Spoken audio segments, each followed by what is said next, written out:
Hi guys! இன்னைக்கு நம்ம 2026ல release ஆன தி மார்ச்சரி அசிஸ்டன்ட்ன்ற வித்தியாசமான ஹாரர் மூவி தான் பார்க்க போறோம். ஸோ வாங்க டக்குன்னு கதைக்குள்ள போலாம். நீங்க பார்த்து கொண்டு இருப்பது வாய்ஸ் மூவி ஷார்ட். ஸோ மறக்காம சப்ஸ்கிரைப் பண்ணுங்க, அந்த பெல் ஐகானை கிளிக் பண்ணுங்க. படத்தோட ஸ்டார்டிங்ல பிணவறைய காமிக்கிறாங்க. அங்க ஒரு டாக்டர் ரேடியோல இறந்து போன ஒரு லேடி எப்படி இறந்தாங்க, அவங்க உடல்ல எங்கெல்லாம் காயம் இருக்குன்னு சொல்லி ரெக்கார்ட் பண்ணிக்கிட்டே இருக்க, அவர் கொடுக்கிற இன்ஸ்ட்ரக்ஷன் படி அசிஸ்டன்ட், அவங்க தான் நம்ம படத்தோட ஹீரோயின், அந்த லேடியோட உடம்புல காயப்பட்ட இடங்கள்ல எல்லாத்தையும் செக் பண்ணிட்டு இருக்காங்க.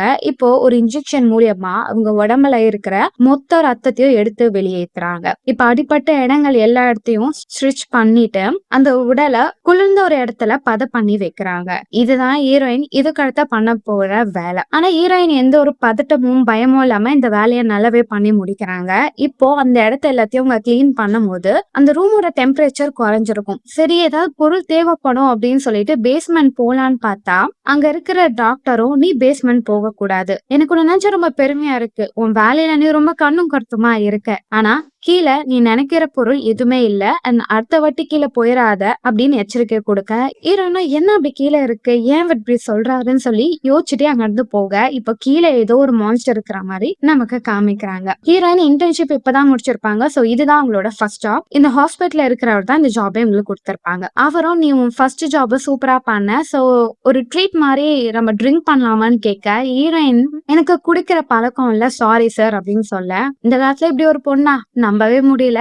சரி, நான் இந்த வேலைக்கு ஏன் சேர்த்தேன்னா, யூஸ்வலா இந்த வேலைய நான் மட்டும் தான் தனியாளா பார்த்துட்டு இருந்தேன். ஆனா சில பர்சனல் வேலை இருக்கிறனால என்னால தினமும் இங்க வர முடியாது, அதனால மார்னிங் ஷிஃப்ட் மட்டும் நீ வந்தா போதும் அப்படின்னு சொல்ல, உடனே ஹீரோயினும், நைட் ஷிஃப்ட்டுக்கும் நான் வரேன், எனக்கு எந்த ஒரு பிரச்சனையும் இல்ல சார் அப்படின்னு சொல்றாங்க. ஆனா அவரும், இல்ல இல்ல, நீ சின்ன பொண்ணு, அப்பப்போ வெளியே எங்கேயாவது போவ, என்ஜாய் பண்ணுவ, இப்பதான் என்ஜாய் பண்ணக்கூடிய வயசு, அதனால நீ நைட் ஷிஃப்ட்லாம் வர தேவையில்ல, மார்னிங் ஷிஃப்ட் மட்டும் ரெகுலரா வந்து உனக்கு கொடுத்த ஷெட்யூல நீ முடிச்சா போதும் அப்படின்னு சொல்ல, ஹீரோயினா ஓகே அப்படின்னு சொல்றாங்க. இப்போ அந்த இடத்த விட்டு வீட்டுக்கு போறாங்க. அதே நேரம் அந்த டாக்டரை காமிக்கிறாங்க. பேஸ்மெண்ட்டுக்கு போறாரு. அங்க ஏதோ ஒன்னு அவர் புடிச்சு வச்சிருக்காரு. அது கிட்ட அவர் பேசுற மாதிரி நமக்கு காமிக்கிறாங்க. இப்ப ஹீரோயினா வீட்டுக்கு போறாங்க. இப்ப கார்க்கே எடுத்துட்டு அவங்க ஒரு இடத்துக்கு போறாங்க. அங்க நிறைய பேர் இருப்பாங்க. இவங்க எல்லாம் ட்ரீட்மெண்ட் எடுத்திருப்பாங்க. இவங்க எல்லாம் மனநலமா பாதிக்கப்பட்டவங்க. சோ கவுன்சிலிங்காக இங்க ஹீரோயினும் ரெகுலரா வந்துகிட்டு இருப்பாங்க. இப்போ 1 இயர் ஆனனால ஒருத்தவங்களும் அவங்களுக்கு ஏதாவது இம்ப்ரூவ்மெண்ட் இருக்கான்னு பேசணும். ஹீரோயினும், ஆரம்பத்துல நான் ரொம்ப டிப்ரெஷனா இருந்தேன், இங்க வந்த பிறகுதான் என் மனசுல இருக்கிறது அவங்க கிட்ட சொன்னேன், இப்ப எனக்கு ரொம்ப நிம்மதியா இருக்கு, நான் உங்களை யாராவது ஹர்ட் பண்ணிருந்தா என்ன மன்னிச்சிருங்க, இப்ப என் வாழ்க்கை ரொம்ப நல்லா போயிட்டு இருக்கு, இது எல்லாத்துக்கும் நீங்க தான் காரணம்னு சொல்லி ரொம்ப சந்தோஷமா எல்லாக்கிட்டையும் பேசிட்டு இருக்க, அங்க ஹீரோயினோட பாட்டியும் இருப்பாங்க. அவங்க பேத்தி இப்ப நல்லா பேசுறத பார்த்து அவங்க ரொம்ப சந்தோஷமாக அங்க இருக்கிறவங்க எல்லாருமே எல்லார்கிட்டயும் கும்பலா பேசிட்டே இருக்கும் போது, இப்போ அந்த கவுன்சிலிங்கான டீச்சர் ஒருத்தங்க இருப்பாங்க, அவங்க தான் சீனியர். அவங்க ஹீரோயின் கிட்ட, உன்னை நினைச்சா எனக்கு ரொம்ப பெருமையா இருக்கு, அண்ட் இன்னைக்கு உன் பர்த்டே, வாழ்த்துக்கள் அப்படின்னு சொல்லிட்டு, ஆமா நல்லபடியா இன்டர்ன்ஷிப் முடிச்சுட்டேன், அந்த வேலை எல்லாம் எப்படி போயிட்டு இருக்கு, நீ ஓகே தானா அப்படின்னு கேட்க,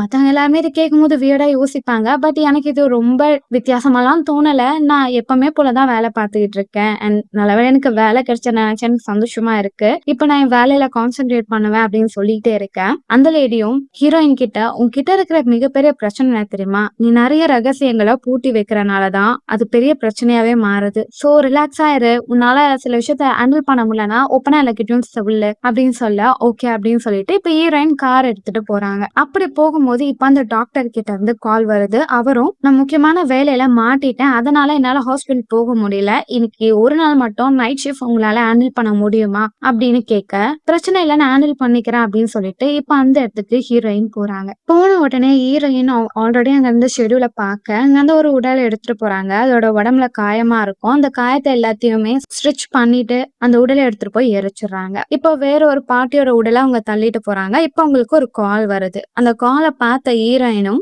அட்டென்ட் பண்றாங்க. பார்த்தா அந்த டாக்டர் தான். அவரும், நீ ஓகேவா அப்படின்னு கேட்க, நான் செட் ஆயிட்டேன், என்ன தூரத்துல நல்லா இடி இடிக்குது, மழை கூட பெய்யும்னு நினைக்கிறேன், கரண்ட் போனாதான் கொஞ்சம் பிரச்சனையா இருக்கும், மத்தபடி எனக்கு எந்த ப்ராப்ளமும் இல்ல, நான் ஹேண்டில் பண்ணிக்கிறேன் அப்படின்னு சொல்றாங்க. இப்ப ஹீரோயின் வேலை பார்த்துட்டே இருக்கு. அவங்களுக்கு ஒரு மாதிரி தலை சுத்திரமா இருக்கும். கண்ணை திறந்து பார்த்தா அவங்க சேர்ல உட்காந்துட்டு இருப்பாங்க. அவங்களுக்கு எப்ப நான் உட்காந்தேன் அப்படின்னு குழப்பமா இருக்கும். இப்ப அந்த வயசான பாட்டியோட உடல அவங்க தள்ளிட்டே போக கரண்ட் போயிடுது. கேண்டில் ஏதாவது இருக்கான்னு செக் பண்ணுவாங்க. அப்போ ஒரு பேப்பர் இருக்கும். அத மட்டும் கொளுத்திட்டு அப்படியே கிட்ட வராங்க. அந்த பாட்டி அப்படியே கண்ண தொறந்து பேய் மாரி நிக்கிற மாரியே தெரியும். ஆனா ஹீரோயின் கவனிக்காம அந்த உடல எரிச்சுடுறாங்க. இப்போ ஒரு பொண்ணோட உடல அவங்க எடுக்குறாங்க. முகம், கை ஃபுல்லா பயங்கரமா காயம் இருக்கும். அதெல்லாம் பார்த்துக்கிட்டே இருக்க, இப்ப இடி இடிக்குது. கால் சவுண்ட் கேக்குது. ஹீரோயினா வராங்க. பார்த்தா தூரத்துல யாரோ ஹீரோயின பாக்குற மாதிரியே உருவம் தெரியுது. ஹீரோயினா சார் நீங்க தானா அப்படின்னு கேட்க அந்த உருவம் மறைஞ்சு போயிடுது. இப்போ ஹீரோயின் அந்த காலை எடுக்கிறாங்க. அப்படி காலை எடுக்கும் போது ரொம்ப நேரம் யாருமே பேசல. ஹீரோயின் சரி யாரு மேல போல பிராங்க் பண்றாங்கன்னு சொல்லி போனை வைக்க, நீ எனக்கு அந்த விஷயத்த பண்ணிட்ட, நீ தப்பு பண்ணிட்ட, நான் சும்மா விட மாட்டேன்னு சொல்ல ஹீரோயின் பயந்து போய் காலை வச்சிடறாங்க. ஆனா திரும்பவும் காலை அடிச்சுக்கிட்டே இருக்கு. இப்ப அவங்க கைய பார்க்க கை ஃபுல்லா ரத்தமா இருக்கு. அவங்க முகம் ஃபுல்லா ரத்தமா இருக்கு. அவங்களுக்கு ஒண்ணுமே புரியல. அவங்க கோட்டை கைட்டு கீழே போடுறாங்க. பார்த்தா எதுவுமே அங்க இருக்காது. இதெல்லாம் அவங்களோட இலூஷன் புரிஞ்சுக்கிறாங்க. இப்ப திரும்பவும் கால் வந்துகிட்டே இருக்கு. ஹீரோயினுக்கு என்ன பண்றதுனே தெரியல. ஒருவேளை டாக்டரா இருக்கலாம் அப்படின்னு சொல்லிட்டு அந்த காலை எடுக்கிறாங்க. பார்த்தா இப்போ ஹீரோயினோட அப்பாவும் என்னோட 14 வயசு பொண்ணு ஃப்ரெண்டோட ஏறிக்கிட்ட போனா, அவ போதைக்கு அடிமையானவ, அவளுக்கு என்ன ஆச்சுன்னே தெரியல. 24 மணி நேரமா என் பொண்ண நீங்க கண்டுபிடிச்சு குடுப்பீங்க, நான் வெயிட் பண்றேன், இன்னுமே எந்த ஒரு பதிலும் சொல்லல, அவ பாவம், அவளை எப்படியாவது காப்பாத்துங்க அப்படின்னு சொல்லிட்டு அவங்க அப்பா சொல்ல ஹீரோயின் அப்படியே சின்ன வயசுல மயக்கத்துல ஏறிக்கிட்ட விழுந்திருக்காங்க.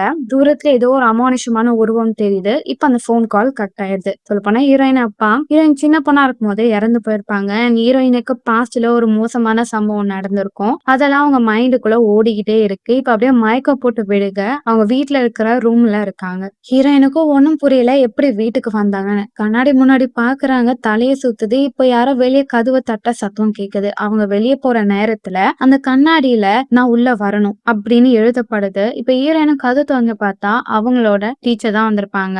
அவங்கள பார்த்த ஹீரோயினும் நான் வீட்டுக்கு எப்படி வந்தேன்னு எனக்கு புரியல, நீங்க ஏன் இங்க வந்தீங்க போது என்னடி சொல்ற, நீ தான் கால் பண்ணி வர சொன்ன, இப்ப எப்படி வந்தீங்கன்னு கேக்குற, உனக்கு என்ன ஆச்சு, சரி வா நான் உனக்கு ஒரு காஃபி போட்டு தரேன், ரெண்டு பேரும் இன்னைக்கு என்ன நடந்ததுன்றத பேசலாம் அப்படின்னு சொல்ல ஹீரோயின் ரொம்ப பதட்டமா இருக்காங்க.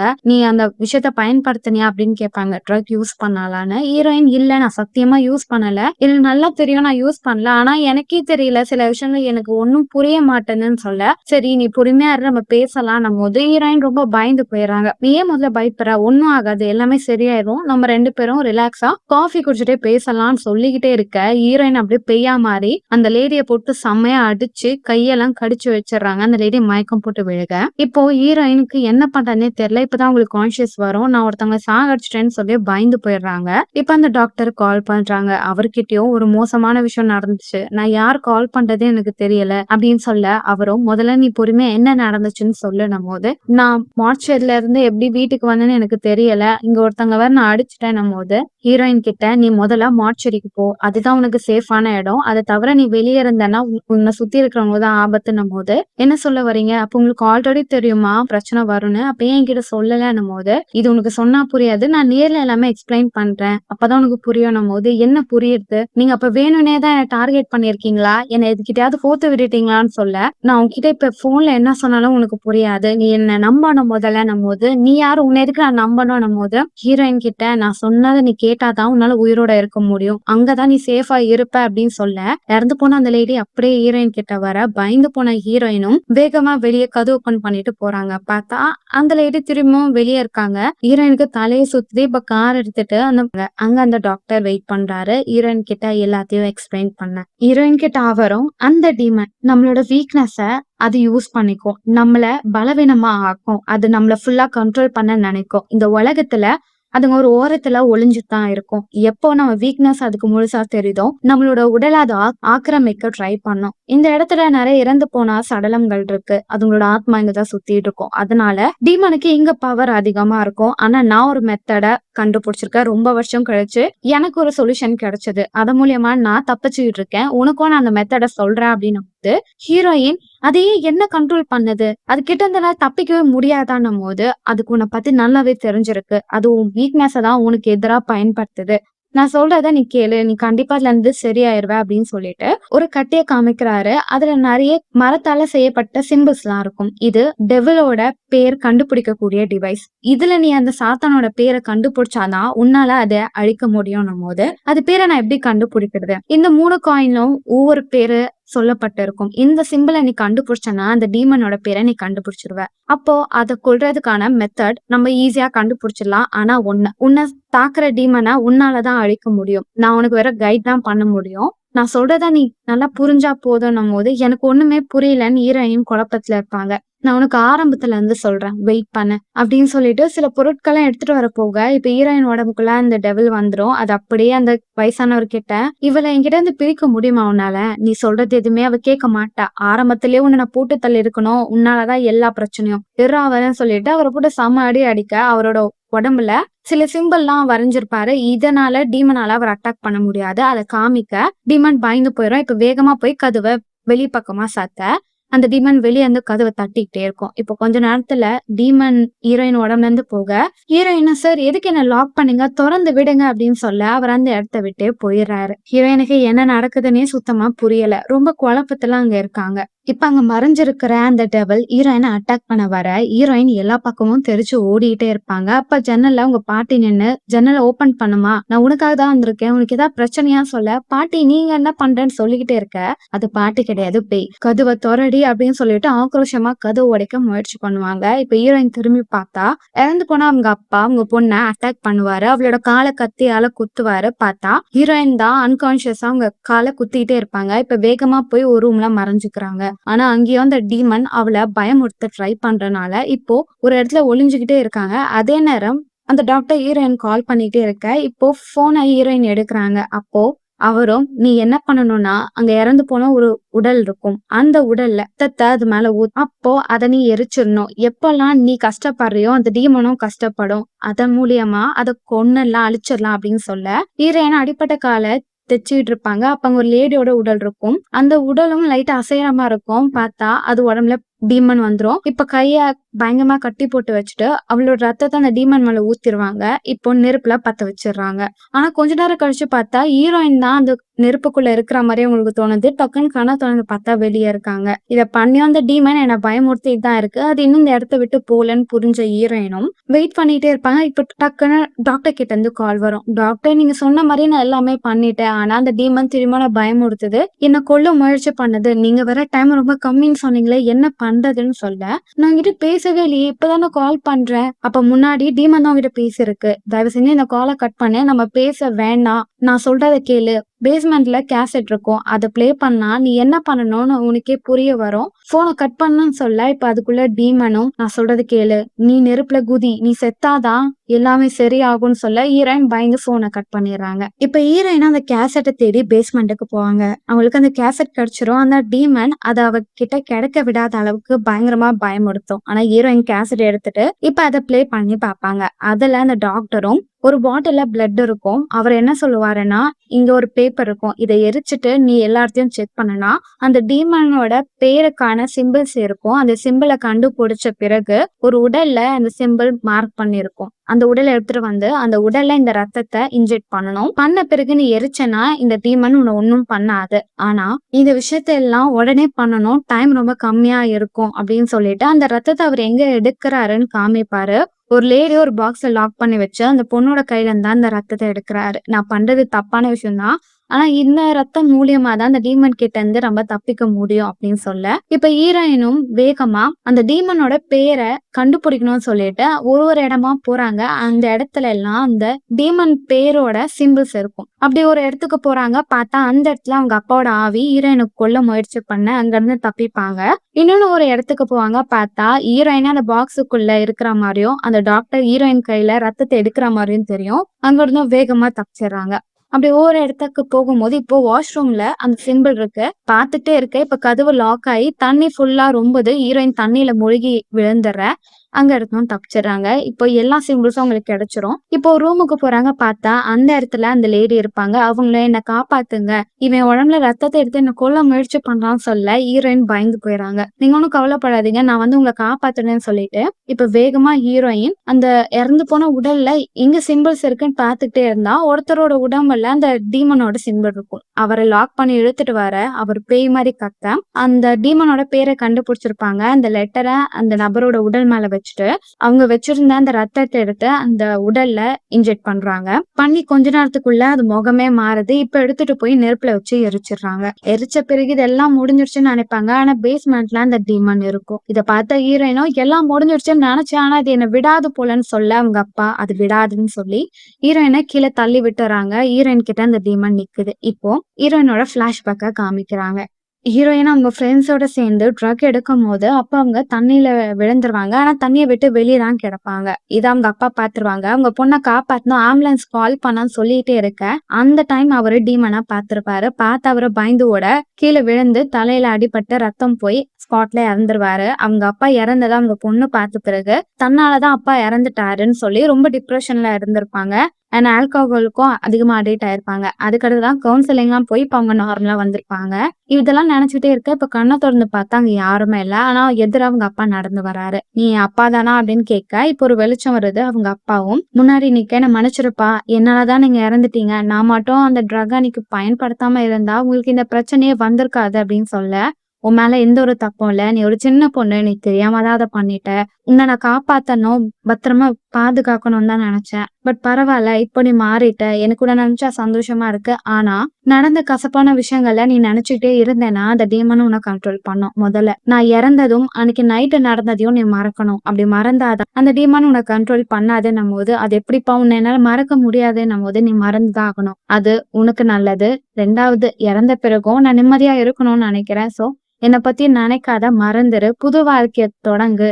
எல்லாமே சரியாயிரும்" அப்படின்னு சொல்ல, ஹீரோயினும் சரிப்பா அப்படின்னு சொல்ல, இப்ப கண்ண தொறந்து பார்த்தா காலையில விடிஞ்சிருச்சு. அந்த இடத்துல எதுவுமே இல்ல. ஹீரோயின் டீமன் கிட்ட இருந்து தப்பிச்சுட்டாங்க. ஆனா ஒரு ரூம்ல இருந்து சத்தம் வந்துகிட்டே இருக்கும். பார்த்தா அந்த லேடிய லாக் பண்ண ரூம். அந்த ரூமுக்கு ஹீரோயின் போய் அந்த லேடிய காப்பாத்துறாங்க. அந்த லேடிய நான் காப்பாத்துனதுக்கு ரொம்ப நன்றின்னு சொல்றாங்க. ஆனா அது டீமன். "பைத்தியக்காரி, திரும்ப என்கிட்ட மாட்டிக்கிட்டியான்னு" சொல்லி ஹீரோயினை கொல்ல வரதுக்குள்ள அந்த நபர் வந்து அவரோட உடம்புல வரைஞ்ச அந்த பெயிண்டிங்க காமிக்க, அந்த டீமன் பயந்து போய் லாக் பண்ணிடுறாரு. இப்ப ஹீரோயினும், "தயவு செஞ்சு என்னதான் நடக்குதுன்னு எனக்கு சொல்றீங்களான்னும் போது, மேல வா. உனக்கு எல்லாத்தையும் நான் தெளிவா சொல்றேன்னு" சொல்லிட்டு ஹீரோயினை கூட்டிட்டு போறாரு. இப்ப அவரும் ஹீரோயின் கிட்ட, "நான் உன்னை தனியா விட்டுட்டு போனதை நினைச்சு நான் வருத்தப்படுறேன். ஆனா நீ சர்வைவல் பண்ணிட்ட. அது ரொம்ப பெரிய விஷயம்" அப்படின்னு சொல்ல, "அந்த பொண்ண எவ்வளவு நாளா நீ வச்சிருக்க?" அப்படின்னு கேட்க, "அவ பொண்ணு இல்ல. அவ உடம்புல இப்ப டீமன் தான் இருக்கு. அவ ரொம்ப வருஷத்துக்கு முன்னாடியே இறந்துட்டா. அவ மட்டும் இல்ல. உன்ன மாரி இங்க வந்த நெறைய பேரு அது கிட்ட இருந்து தப்பிக்க முடியாம டீமனா மாறிட்டாங்க. இப்ப இருக்கிறது இந்த ஒரு பொண்ணு தான். அது மட்டும் இல்லாம இந்த பொண்ண என்னால கொல்லவும் முடியாது. அவள கியூர் பண்ணவும் முடியாது. ஏன்னா அவ ரத்தம் ரொம்ப முக்கியம். அது மட்டும் தான் நம்மள இந்த பிரச்சனைல இருந்து சரி பண்ண வைக்கும்" அப்படின்னு சொல்ல, "நீங்க பண்றது தப்பு" அப்படின்னும்போது, "அந்த ரத்தம் வச்சுதான் நீ இன்னைக்கு உயிரோட இருக்க. நானும் உயிரோட அத வச்சுதான் இருக்க போறேன்" அப்படின்னு சொல்ல, "இதுக்கு வேற வழி இல்லையா?" அப்படின்னு ஹீரோயின் கேட்க, "நானும் அததான் யோசிக்கிறேன். இதுக்கு ஒரு வழிய நம்ம கண்டுபிடிக்கணும். நான் என் கூட இருந்தவங்க எல்லாம் ஒண்ணா சேர்ந்து அத அழிப்போம். இந்த பிரச்சனைக்கு ஒரு தீர்வு கண்டுபிடிப்போம்னு நினைச்சேன். ஆனா என் கூட இருந்த யாருமே இப்ப உயிரோட இல்ல. நான் மட்டும் தான் இது கூட போராடிட்டு இருந்தேன். இப்போ என் கூட சேர்ந்து நீயும் இருக்க. நம்ம 2 பேரும் சேர்ந்து அத அழிக்கலாம். புதுசா ஒரு வழிய கண்டுபிடிக்கலாம்னு" சொல்ல, ஹீரோயின் முடியவே முடியாதுன்னு சொல்றாங்க. "நீ என்ன நினைக்கிற? இது கிட்ட இருந்து தப்பிச்சிட்டேன்னு நினைக்கிறியா? அது உன்னை விடவே விடாது. ஒரு வாட்டி உன்னோட எமோஷனல தெரிஞ்சா அது உன்னை எப்ப வேணாலும் டார்கெட் பண்ணும். நீ எப்ப வீக் ஆகுறியோ உன்னை கண்ட்ரோல் பண்ணிரும். அது கிட்ட இருந்து நம்ம ரொம்ப தெளிவா நம்ம ஸ்ட்ரென்த்தா இருந்தா மட்டும் தான் தப்பிக்க முடியும். அதனால உனக்கு எப்பவுமே என் உதவி தேவைதான் படும். நான் சொல்றத கேளு. நீ இங்கேயே இருந்துரு. நான் எனக்கு தெரிஞ்சதை உனக்கு சொல்லி தரேன். அதனால நீ ரொம்ப தைரியமா ஆவ. உன்னை நீயே கண்ட்ரோல் பண்ண கத்துப்ப. உனக்கு அதிகமா தைரியம் கிடைக்கும். அத உன்னால எதிர்க்க முடியும்" அப்படின்னு சொல்ல, அப்போ "இது கிட்ட இருந்து தப்பிக்கவே முடியாதுன்னு நீங்க சொல்றீங்களான்னும் போது, "இத சொல்ல எனக்கு பயமா தான் இருக்கு. ஆனா அதான் உண்மை. நானும் தினமும் ஒவ்வொரு நாளும் நிம்மதியா வாழணும், உயிரோட இருக்கணும்னு நினைச்சுதான் அது கூட போராடிட்டு இருக்கேன். இதுக்கு ஒரு தீர்வு நம்ம 2 பேரும் சேர்ந்து தான் கண்டுபிடிக்கணும்னு" சொல்ல, ஹீரோயின் முடியவே முடியாது. "நான் இந்த இடத்த விட்டு போறேன்னு" சொல்லிட்டு ஹீரோயின் வெளிய போக பாக்குறாங்க. அந்த டீமன் ஹீரோயினுக்காக வெளிய வெயிட் பண்ணிட்டு இருக்கு. அது தன்னை விடாது. தன்னை எப்ப வேணா கண்ட்ரோல் பண்ண நினைக்கும்னு தெரிஞ்ச ஹீரோயின் திரும்பவும் மார்ச்சரிக்குள்ள போறாங்க. இதோட இந்த படத்தை முடிக்கிறாங்க. சோ எப்படின்னு மக்களே, இந்த படம் ஒரு நாவலை பேஸ் பண்ணி தான் எடுத்திருக்காங்க. படம் பார்க்க ரொம்ப த்ரில்லிங்கா இருக்கும். உங்களுக்கு பிடிச்சிருக்கும்னு நினைக்கிறேன். அடுத்த ஒரு வித்தியாசமான படத்தை நான் உங்களை சந்திக்க வரேன். Until then, bye bye.